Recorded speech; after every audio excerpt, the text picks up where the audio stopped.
अस्सलामुअलैकुम बिस्मिल्लाहिर्रहमानिर्रहीम। आज की हमारी वीडियो का टॉपिक है मेथड ऑफ सब्स्टिट्यूशन।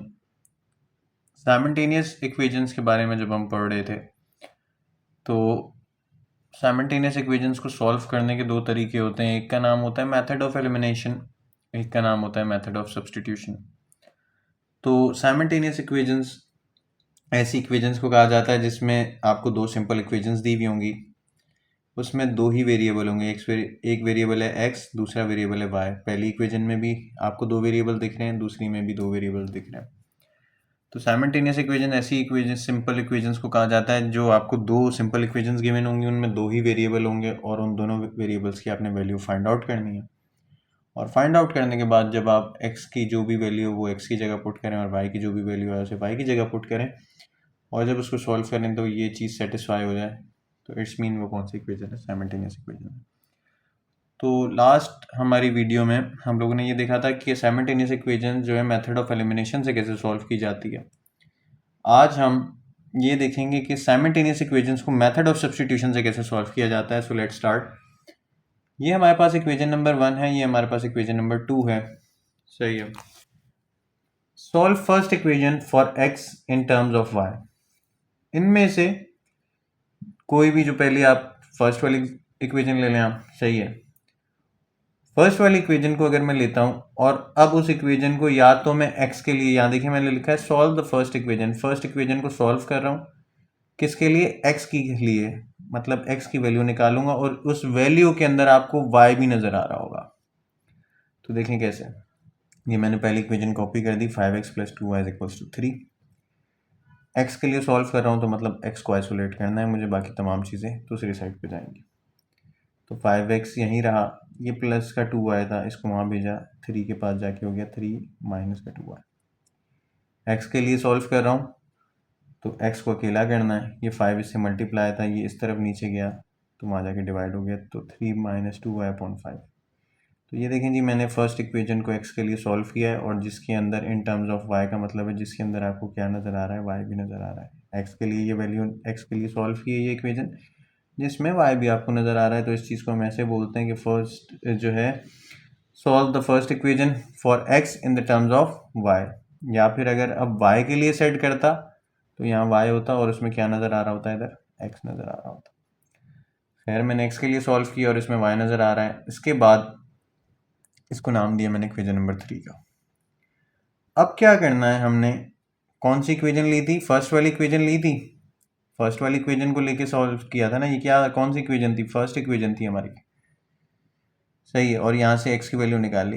अब इसको जिस इक्वेशन को भी आपने सॉल्व किया हो, चाहे 2 को सॉल्व किया है और उसमें से निकालिए तो 1 में पुट करना, या अभी मैंने 1 को सॉल्व किया है। सही है। तो अब इस x की वैल्यू को किस में पुट करूंगा, substitute the value of x in equation number 2। तो इक्वेशन नंबर 2 क्या है, 2x + 3y = -1। ये मैंने लिख दी इक्वेशन नंबर 2।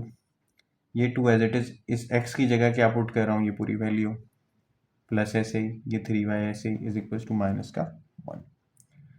ये 2 इससे मल्टीप्लाई हुआ ऊपर न्यूमरेटर से, तो 2 3 = 6 -2 2 = 4y, नीचे 5 ऐसे ही है एज इट इज है, प्लस का 3y =-1। जो हमारी x की वैल्यू आई थी, अगर मैंने पहली वाली फर्स्ट इक्वेशन को सॉल्व किया था उसमें से निकाली थी x की वैल्यू, तो दूसरी इक्वेशन में पुट करूंगा।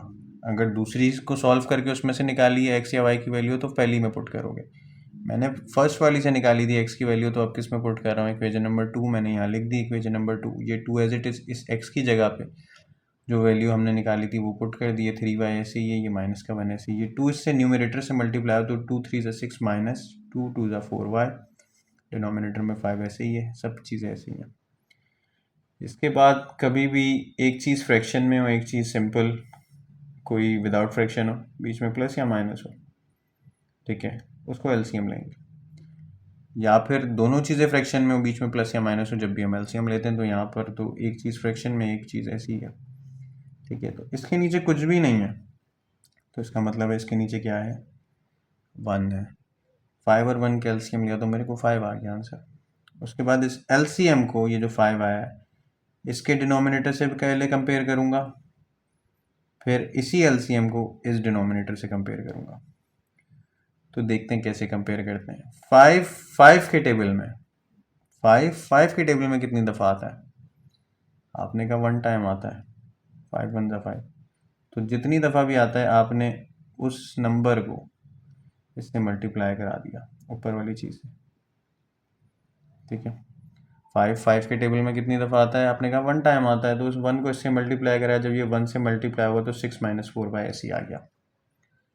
इसी तरह अगर आपसे पूछूं 1 के टेबल में 5 कितनी दफ़ा आता है, तो आप बोलेंगे 5 टाइम आता है। तो इस 3y से क्या मल्टीप्लाई कराया मैंने? 5, तो 3 5 = 15y, और ये -1 है, सही। इसके बाद ये जो 5 है यहाँ डिवाइड में था, उधर गया, उस 1 से मल्टीप्लाई हो गया, तो -5 बन गया, -1 था वहाँ। और ये 6 ऐसे ही, -4y प्लस का 15y, तो मेरे पास बचा प्लस का 11y। 15y में से 4y चले गए तो 11y बचे। उसके बाद ये प्लस का 6 था, इसे इस तरफ भेजा तो यहाँ पर आके -6 हो गया, और यहाँ सिर्फ बचा 11y। यहाँ से अब y की वैल्यू निकालनी है हमने, ठीक है। तो y अकेला रहा, ये 11 यहाँ जो है मल्टीप्लाई हो रहा था, नीचे गया तो डिवाइड हो गया, और इन दोनों को सॉल्व किया तो -5 -6 -11, ये 11 कैंसिल हो गए, तो y की वैल्यू आ गई आपके पास -1। अब ये जो -1 आपके पास वैल्यू आ गई यहाँ पे y की, इसको मैं इक्वेशन नंबर 3 में पुट कर दूंगा। इक्वेशन नंबर 3 कौन सी थी, मैं आपको दिखाता हूँ। वो ये मेरी इक्वेशन नंबर 3 थी, ठीक है। इनमें से कोई भी उठाना वैल्यू, सबसे पहले स्टेप्स बता रहा हूँ, ये याद रखिएगा। इक्वेशन 1 उठाएं या इक्वेशन 2 उठाएं, उसमें से किसी के लिए भी सेट कर लें। x के लिए सेट कर लें इन टर्म्स ऑफ y, या फिर y के लिए सेट कर लें इन टर्म्स ऑफ x। अगर मैंने पहली वाली इक्वेशन में से सेट किया है, तो अब उसको पुट किस में करूँगा? दूसरी इक्वेशन में पुट करूँगा। वहाँ से मुझे y का आंसर हमें मिल गया था। y का आंसर कितना आया है? अच्छा, इसको जब सेट कर लिया तो इसको इक्वेशन नंबर 3 का नाम दे दिया था। y का हमारे पास जो आंसर आया वो आया -1, y की वैल्यू ये आई है -1। अब इस -1 को इक्वेशन नंबर 3 में इधर पुट करने जा रहा हूँ, देखिएगा किस तरह।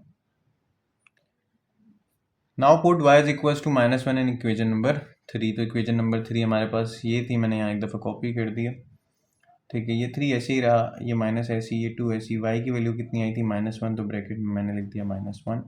ये 3 एज इट इज़, ये माइनस माइनस प्लस 2 1 जा 2, नीचे डिनोमिनेटर में 5 है, ऊपर भी 5 बन गया, नीचे भी 5 बन गया, ये 5 5 कैंसिल हो गए, x की वैल्यू आ गई आपके पास 1, ठीक है। सॉल्यूशन सेट लिखते हैं, ये यहाँ पे सबसे पहले x की वैल्यू लिखी जाती है, फिर कॉमा, फिर y की वैल्यू लिखी जाती है। तो x की वैल्यू आई है 1 और y की वैल्यू कितनी आई थी? -1। ये हमारा आंसर है। और अगर आप इसको आपके पास जो original equation number 1 equation number 2 में पुट करके सॉल्व करेंगे तो ये आपकी इक्वेशंस को सेटिस्फाई कर देगा, ठीक है।